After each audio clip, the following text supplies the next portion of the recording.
las siguientes. Dentro de las fuentes del derecho romano, vamos a describir,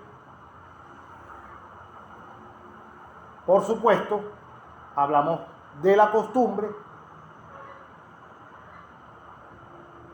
pero vamos a describir en esta etapa de nuestra clase la presencia de la ley, los plebiscitos, los denominados senados consultos, los edictos de los magistrados y la jurisprudencia.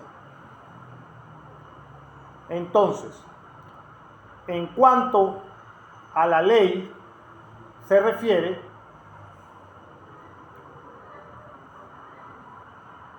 la ley va a constar en el derecho romano de 3 partes. Ahí tienen la lámina para que vean cómo se pronuncia en el latín, porque ya les he mencionado que conozco bastante bien la materia histórica, es una de las materias que más me fascina, junto con la de penal. Casi que muchas de las cosas me las sé bastante bien de memoria, pero mi latín no es absolutamente nada perfecto. Entonces, la lámina es para que vean cómo se pronuncia la división en el derecho romano de cómo se dividía la ley en 3 partes: praescriptio, rogatio y santio. Así se dividía la ley.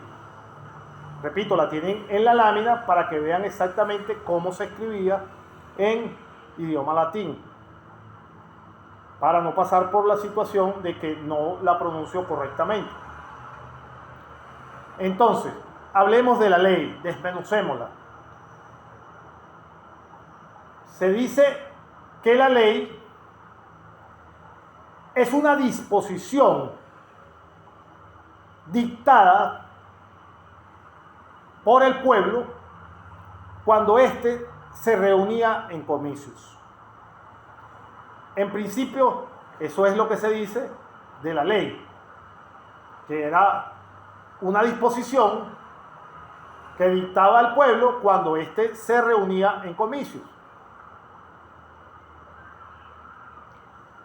Un autor de nombre Papianiano agrega a esa característica el hecho de que tales disposiciones deben ser de carácter general. Es decir, la ley entonces es una disposición dictada por el pueblo y son de carácter general. Por otro lado, en sus instituciones, Justiniano señala que la ley es todo aquello que el pueblo romano establece a propuesta de un magistrado, por ejemplo, o de un cónsul. Para Justiniano, para que la ley sea denominada como tal, tenía que establecerse o tenía que ser propuesta, sí, está bien, por el pueblo, pero a través de un magistrado o de un cónsul. En atención a su procedencia, las leyes pueden ser divididas en curiadas y centuriadas. En la clase pasada hablamos de lo que eran las curias y las centurias.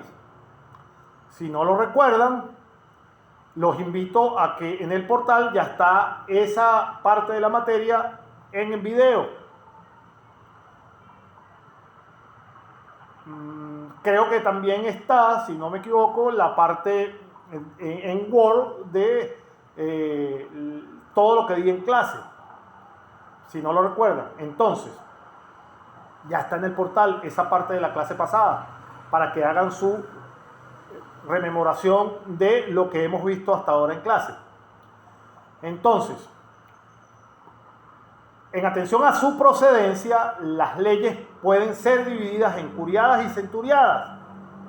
Las primeras dos son emitidas en los comicios por curias y las segundas, aquellas que surgen por los comicios por centuria. Entonces, el conjunto de dichas leyes, las curiadas y centuriadas, era también denominado leyes rogatae, para distinguirlas de las leyes datae, que eran emitidas por los distintos magistrados en el ejercicio de sus funciones.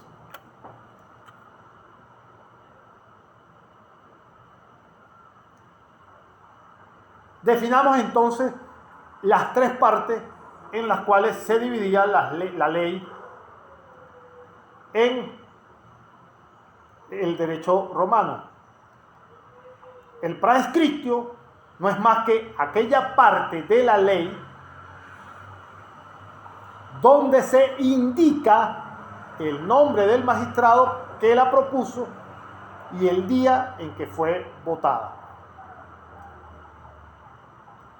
Insisto, el praescriptio es aquella parte de la ley donde se indica el nombre del magistrado que la propuso y el día en que fue votada.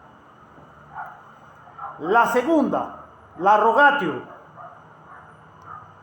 es propiamente el texto de la ley y por tanto es su parte más importante. La rogatio es propiamente entonces todo el cuerpo de la norma jurídica, todo el cuerpo de la ley, y por supuesto es la parte más importante que tiene la ley. Y lo que se denomina o se denominó santio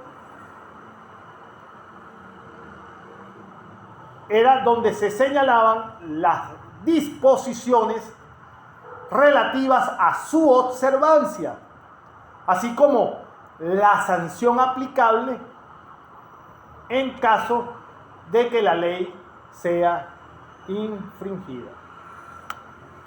Materia de examen, la repetimos nuevamente. ¿Cuáles son las partes o cómo está compuesta la ley en el derecho romano? ¿Cómo está compuesta? ¿Qué partes consta la ley? Entonces la ley, la respuesta. La ley consta de tres partes: la praescriptio, la rogatio y la santio. ¿Cómo se define la praescriptio? Es aquella parte de la ley donde se indica el nombre del magistrado que la propuso y el día en que fue votada. La rogatio, segunda parte, es propiamente el texto de la ley y por tanto se va a convertir en su parte más importante, la parte medular, la que consta de qué consiste la ley, la norma jurídica. Y la tercera parte, la parte que está conformada la ley, se denominaba la santio, que va a ser la que señala las disposiciones relativas a qué, a su respectiva observancia, así como la sanción aplicable en caso de que la ley sea infringida.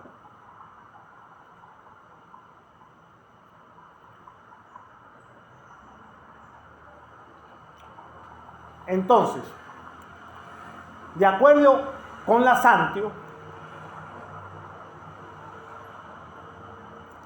que es la que señala las disposiciones relativas a la observancia de la ley, así como la sanción aplicable en caso de que la ley sea infringida, de acuerdo con la santio, las leyes, a su vez, pueden ser divididas en perfectas, menos perfectas, imperfectas y más perfectas. Repito, De acuerdo con la sanción, las leyes pueden ser divididas en perfectas, menos perfectas, imperfectas y más perfectas. ¿Cuándo una ley es perfecta? Cuando la sanción consiste en la anulación de acto violatorio. Repito, cuando una ley es perfecta. Una ley es perfecta cuando la sanción consiste en la anulación del acto violatorio. Cuando una ley es menos que perfecta, se trata de aquellos casos en que, aunque el culpable sea castigado, el resultado del acto violatorio no desaparece. Repito, cuando una ley es menos que perfecta, es cuando aquellos actos o aquellos casos en los que, aunque el culpable sea castigado, el resultado del acto violatorio no desaparece. Por su parte, una ley es imperfecta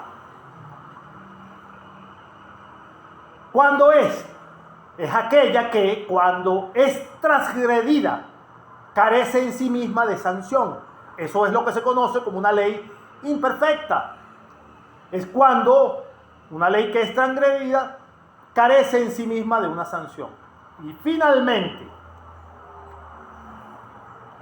la ley más que perfecta es la que combina el castigo al infractor con la anulación de los resultados del acto violatorio.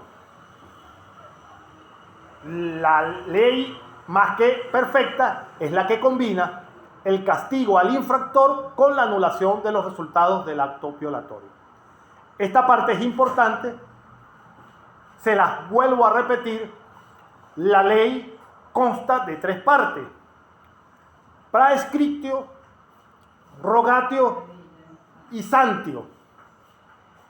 El praescriptio es aquella parte de la ley donde se indica el nombre del magistrado que la propuso y el día en que fue votada.